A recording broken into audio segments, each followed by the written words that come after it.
औज़ु बिल्लाहि मिनश शैतानिर रजीम बिस्मिल्लाहिर रहमानिर रहीम सल्लल्लाहु ताला अला हबीबिही मुहम्मदिन व आलिहि वसल्लम। मोहतरम ख़वातीन व हज़रात, अस्सलामु अलैकुम। किसी ज़माने में मुझे तज़किरा गौसिया पढ़ने का बड़ा शौक़ था।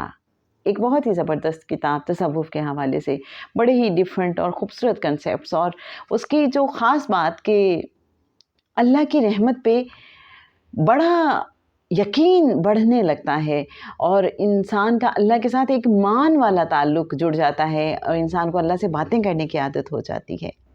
मुझे कम से कम उस ज़माने में ऐसा ही लगता था जब तज़किरा गौसिया मेरी बेड बुक हुआ करती थी। उसमें एक वाक़या मैंने किसी ज़माने में पढ़ा कि एक शख़्स था, उसने हज़रत मूसा अलैहिस्सलाम से कहा कि आप अल्लाह से कलाम करने के लिए जाते हैं तो अल्लाह से कहना कि मुझे ये तो बताए कि इस दुनिया से जाने के बाद मेरा मकाम क्या होगा। हज़रत मूसा अलैहिस्सलाम ने कहा ओके। अब उस शख्स को बड़ी बेचैनी से इंतज़ार था कि मुझे क्या बताया जाता है। हज़रत मूसा अलैहिस्सलाम जब आए और उस आदमी को बताया, और बात बड़ी अजीब सी थी। हज़रत मूसा अलैहिस्सलाम ने कहा कि अल्लाह ने कहा है उसे बता दो, जो दोज़ख में पीप होगी, उस दोज़ख के पीप को बाहर निकलने से रोकने के लिए तुम्हें कार के तौर पे इस्तेमाल किया जाएगा। अब कोई आम सा इंसान होता तो शदीद परेशान हो जाता कि आखिरत में मेरा मकाम ये है। लेकिन मेरे अच्छे नाज़रीन, उस शख्स ने क्या किया, उसने उठ के रक्स करना शुरू कर दिया। कहने लगा कि चलो मैं किसी काम तो आया, मेरे मालिक ने मुझे रिस्पॉन्ड तो किया, मेरे मालिक ने मुझे कहीं तो कंसीडर किया। हाँ, पीप भरे जहन्नुम के सुराख को भरने के लिए मुझे कार के तौर पे इस्तेमाल करना ही उसने पसंद किया। कहीं न कहीं मेरे वजूद का मेरा मसरफ़ तो है। क्या इससे आपको लगता है कि राज़ी ब रज़ा होना कुछ ऐसी ही कैफ़ियत होती है? कश्फ़ुल महजूब में एक वाक़या हज़रत दाता गंज बख्श रहमतुल्लाह अलैह बयान करते हैं कि एक शख्स कहीं दरिया में गिर गया। अब वो फ़्लोट करने लगा उस पे, लेकिन वो कोई हाथ पाँव नहीं मार रहा था। लोगों ने कहा क्या तुम डूबना चाहते हो? उसने कहा नहीं। उन्होंने कहा तो फिर तैरना चाहते हो? उसने कहा नहीं। लोगों ने कहा फिर चाहते क्या हो? उसने कहा वही चाहता हूँ जो मेरा मालिक चाहता है, जिसने मुझे इस दरिया के हवाले किया है। वो जो चाहता है मैं भी वही चाहता हूँ। कुछ लोग ऐसे होते हैं जो हाथ पाँव नहीं मारते, जिस तरह की भी सिचुएशन आ जाए वो हवाले कर देते हैं। ये बहुत ऑब्वियसली आगे का मकाम है। अल्लाह वाले, मार्फत वाले अहले बातिन कुछ कैटेगरीज़ बताते हैं लोगों की। एक वो हैं कि जिनकी ज़िंदगी में जब भी कोई मुश्किल आए तो ऑब्वियसली वो कोशिश भी करते हैं, वो दुआएं भी करते हैं, इल्तिजाएं भी करते हैं, अल्लाह के हुजूर गिड़गिड़ाते भी हैं, और अल्लाह कहता है कि तुम मुझे पुकारो, मैं तुम्हारी पुकार का जवाब देता हूँ। और बिल्कुल ऐसा है। और फिर ये वही लोग हैं कि जो फिर ऐसी सारी दुआएं मांगते हैं अल्लाह से और उनकी ज़िंदगी के मसाइल हल होते चले जाते हैं। कोशिश, ऊंट बांध के तवक्कल आप उसे समझ लें, या फिर ये है कि जो भी ज़िंदगी में मुश्किल आई, बाज़ू का तो मुश्किल उन्हें अल्लाह से करीब कर देती है कि वो इसी बहाने अल्लाह के हुजूर आहुजारी करते हैं। और फिर हज़रत ज़करिया अलैहिस्सलाम की दुआ कि मैं अपने रब से मांग के तो कभी महरूम रहा ही नहीं, तो अल्लाह तो जवाब देता है जो भी उसे पुकारे। वो तो उन्हें भी जवाब देता है जो उसे पुकारते ही नहीं, वो तो उन्हें भी नवाजता है।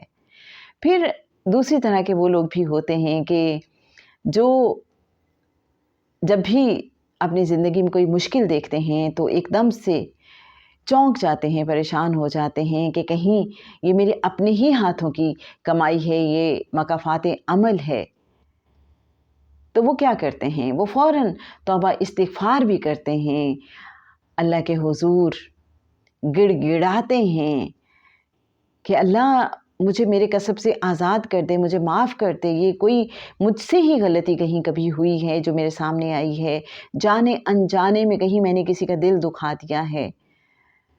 تو کیا کرتے ہیں وہ؟ اللہ سے معافی مانگتے ہیں۔ اگر پتہ چل جائے کہ کسی کے ساتھ زیادتی ہو گئی ہے تو اسے کمپنسیٹ کرتے ہیں، تلافی کرتے ہیں، اور پھر اللہ سے رجوع کرتے ہیں۔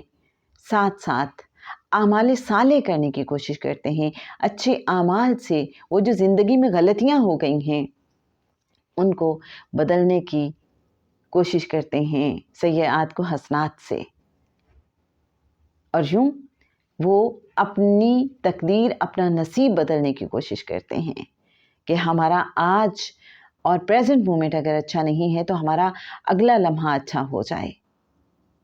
اور وہ اپنے لیے ہی نہیں، سب مخلوقات کے لیے دعا کرتے ہیں اور سب کے لیے پھر نفع بخش ہونے کی کوشش میں لگے رہتے ہیں۔ پھر جناب ایک اور کیٹیگری بھی اللہ والے بتاتے ہیں کہ جو ان کی ہے، جو اللہ کے ہو گئے اور اللہ ان کا ہو گیا۔ خدا بندے سے خود پوچھے بتا تیری رضا کیا ہے، کہ جہاں اللہ کا ارادہ ان کا ارادہ اور ان کا ارادہ اللہ کا ارادہ ہو جاتا ہے، جو چن لیے جاتے ہیں، جو نظام ہے کائنات کا، اس کو چلانے میں کہیں نہ کہیں اپنا رول پلے کر رہے ہوتے ہیں۔ وہ جو بہت سے اللہ والے بتاتے ہیں نا کہ کچھ ایسے بھی اللہ کے دوست ہیں جن کا حکم ان کے دنیا سے جانے کے بعد بھی جاری رہتا ہے، جیسے بابا تاج الدین اولیاء ناگپوری صاحب کے حوالے سے بھی کہا جاتا ہے۔ تو ایسے جو لوگ ہیں تو ان کو کہا جاتا ہے یہ حکم والے لوگ ہوتے ہیں۔ لیکن انٹرسٹنگ بات یہ ہے، جو لنگر پہ بیٹھا ہوتا ہے وہ لنگر بانٹ رہا ہوتا ہے، اپنی ذات کے حوالے سے اس کو استعمال نہیں کرتا۔ یہ بہت عجیب سے قصے ہیں اور یہ عجیب سے راز ہیں۔ پھر اللہ ان سے کام لیتا ہے، اور کس انداز میں کام لیتا ہے، کیا کیا کام لیتا ہے، یہ ایک اور ہی دنیا ہے۔ ایک قسم لوگوں کی وہ ہوتی ہے کہ جو اپنی مرضی، اپنا اختیار چھوڑ دیتے ہیں، جو خود کو مکمل حوالے کر دیتے ہیں، جو سرنڈر کر دیتے ہیں اللہ کی ول کے سامنے۔ ان کی زندگی میں کچھ بھی ہو جائے وہ اس کو صرف قبول کرتے ہیں، وہ اس کو بدلنے کی کوشش نہیں کرتے، وہ اس پہ سر تسلیم خم کرتے ہیں، وہ لبیک کہتے ہیں، اور یہ بہت مطمئن لوگ ہوتے ہیں، نفس مطمئنہ سے بھی آگے راضیہ مرضیہ والے۔ جیسے کشف المحجوب کا واقعہ، وہ جو شخص لہروں کے حوالے اپنے آپ کو کیے ہوئے تھا، اس کی ہم نے بات کی۔ اگرچہ یہ بہت مشکل ہے، لیکن جس نے اللہ کے حوالے خود کو کر دیا، سپرد کر دیا، جس نے اللہ کی مرضی کو اپنی مرضی بنا لیا، جس نے اللہ کی چاہت کو اپنی چاہت بنا لیا، جس نے اللہ کے فیصلے کو اپنا فیصلہ بنا لیا ہو، اس کی ذات تو کہیں رہی ہی نہیں، وہ تو یکجائی کے مقام پہ ہے، کہیں وہاں تو دوئی ہے ہی نہیں۔ وہ سوچتا ہی نہیں کہ مجھے زندگی میں جو کچھ آ رہا ہے، جو میرا مالک مجھے عطا کر رہا ہے، جو میرے مالک نے میرے لیے فیصلہ کیا ہے، مجھے اس سے ہٹ کے بھی کچھ سوچنا ہے، فیصلہ کرنا ہے۔ یہ بڑے خاص لوگ ہوتے ہیں۔ نہ جانے کیوں مجھے ایک اللہ والے ہیں، ان کی بات یاد آتی ہے۔ وہ کہتے ہیں کہ آپ صبح جب اٹھیں، آپ کی زندگی میں جو کچھ بھی ہوتا رہے، جو کچھ بھی آپ کو اسائنمنٹس ملیں، آپ یہ سوچا کریں کہ میرے اللہ نے آج میری یہ ڈیوٹی لگائی ہے۔ کہتے ہیں کہ جب آپ یہ سوچنا شروع کر دیں گے تو زندگی گزارنا آسان ہو جائے گا۔ جب ہر چیز کو کیئر آف اللہ دیکھیں گے کہ میرے رب نے میرے لیے یہ چوز کیا ہے، میرے رب نے میرے لیے یہ ڈیسائیڈ کیا ہے، میرے رب نے میرے لیے یہی چاہا ہے۔ انسان جب یوں اپنے آپ کو فنا کرتا جائے گا، اپنی مرضی کو، اپنی ول کو چھوڑتا چلا جائے گا، تو انشاءاللہ وہ بھی کہیں نہ کہیں نفس مطمئنہ اور راضیہ مرضیہ کی طرف رواں دواں ہو جائے گا۔ حضرت میاں میر रहमत उल्लाह अलैह वाला वो किस्सा दिल चाहता है कि एक बार फिर आपके साथ शेयर किया जाए। जब वो कुछ दरवेशों के साथ ठहरे हुए थे एक नशेब में, तो कहते हैं कि सब मुशाहिदे में गर्क रहते थे, इस्तिग़राक़ में डूबे रहते थे, अल्लाह के साथ लौ लगाए रहते थे। जब खाने का वक्त होता था तो किसी रोज़ कोई एक दरवेश उठता और कुछ बना लेता।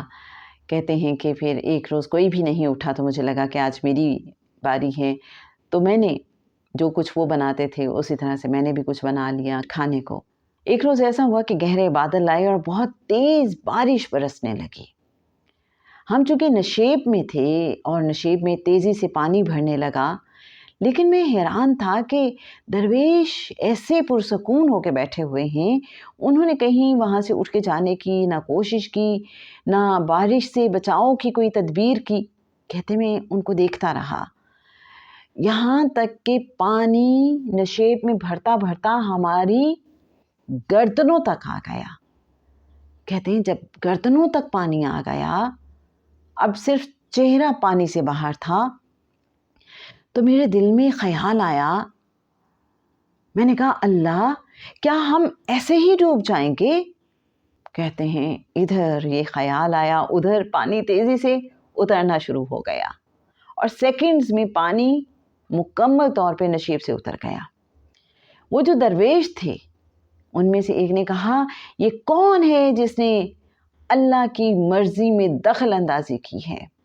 वो रब जिसने ये बारिश भेजी थी, जिसने नशेब में इतना पानी भेजा था, क्या उसे पता नहीं था कि हम यहाँ बैठे हैं और पानी यहाँ तक आ गया है? राज़ी बा रज़ा होना क्या होता है? मैं तो जब इस वाक़े को सोचती हूँ तो मुझे समझ आती है कि ये होता है राज़ी बा रज़ा होना। जो लोग अपनी मर्ज़ी छोड़ देते हैं और अल्लाह की मर्ज़ी इख्तियार कर लेते हैं, वो कैसे होते हैं। अल्लाह करीम अपने फ़ज़ल से, अपनी रहमत से हमें भी अपने ऐसे ही राज़ी बा रज़ा बंदों में शामिल फ़रमा ले। अल्लाहुम्मा आमीन।